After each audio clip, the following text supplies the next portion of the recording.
வணக்கம், இது உங்கள் தேவகி சமையலறை. இன்னைக்கு நம்ம பார்க்க போகிறது ரொம்ப டேஸ்டியான 10 நிமிஷத்தில் செய்யக்கூடிய ரவா லட்டு. இப்போ வாங்க அது எப்படி செய்யறதுன்னு பார்க்கலாம். லட்டு செய்யறதுக்கு 1 கப் ரவை எடுத்திருக்கேன். அதை பேனில் சேர்த்துட்டு அடுப்பை ஃபுல் சிம்மில் வச்சுருங்க.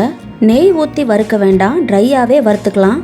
ரொம்ப பெரிய ரவையாக இல்லாமல் ஓரளவுக்கு பொடி ரவையாக இருந்தால் நல்லாயிருக்கும். அடுப்பு ஃபுல் சிம்மில் இருக்கிறதுனால ரவையை கைவிடாமல் வறுக்கணும்னு அவசியம் கிடையாது. அப்பப்போ கரண்டியில் கிளறி விட்டிங்கன்னா போதும்.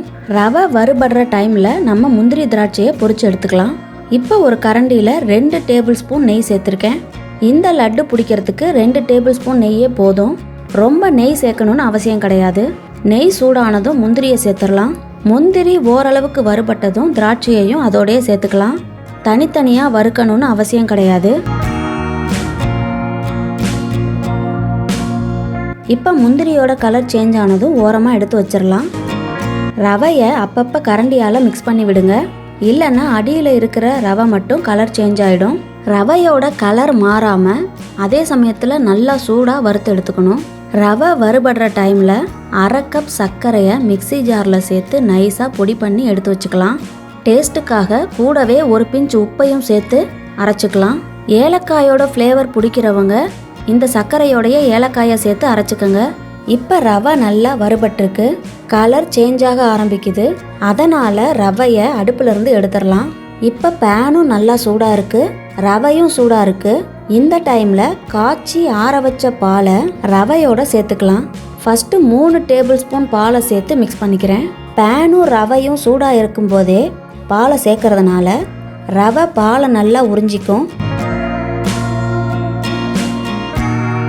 திரும்பவும் ஒரு 3 டேபிள் ஸ்பூன் பால் சேர்த்துக்கிறேன். பால் இந்த அளவுக்கு சேர்க்கும் போது தான் ரவை நல்லா ஊறி சாஃப்டான ரவா லட்டு கிடைக்கும். இப்போ பால் நல்லா மிக்ஸ் ஆனதும் பொடிச்ச சர்க்கரையை சேர்த்துக்கலாம். ரவை சூடாக இருக்கும்போதே சர்க்கரை பவுடரையும் சேர்த்துக்கோங்க. இப்போ சர்க்கரை எல்லா இடத்துலையும் நல்லா மிக்ஸ் ஆகட்டும்.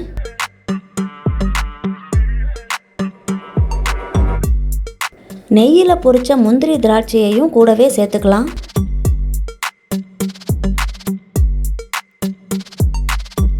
இப்போ எல்லாத்தையுமே நல்லா மிக்ஸ் பண்ணிவிட்டு சூடு ஆறுற வரைக்கும் ஒரு தட்டு போட்டு மூடி வச்சிடலாம்.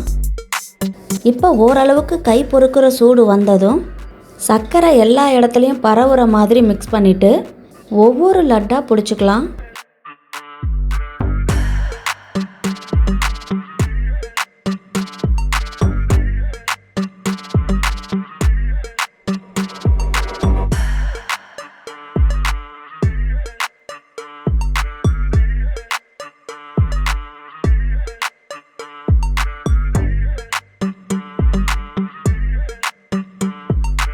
இதை உடனே சாப்பிட முடியாது, ஏன்னா ரவை பாலோடு சேர்ந்து நல்லா ஊறணும்.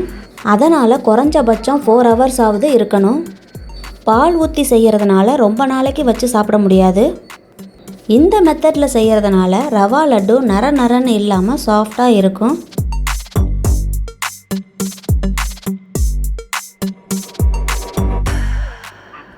இந்த கிருஷ்ண ஜெயந்திக்கு ரவா லட்டை 10 நிமிஷத்தில் செஞ்சு அசத்துங்க. இந்த வீடியோ உங்களுக்கு பிடிச்சிருந்தா லைக் பண்ணுங்கள், ஷேர் பண்ணுங்கள், கமெண்ட் பண்ணுங்கள், சப்ஸ்கிரைப் பண்ணுங்கள்.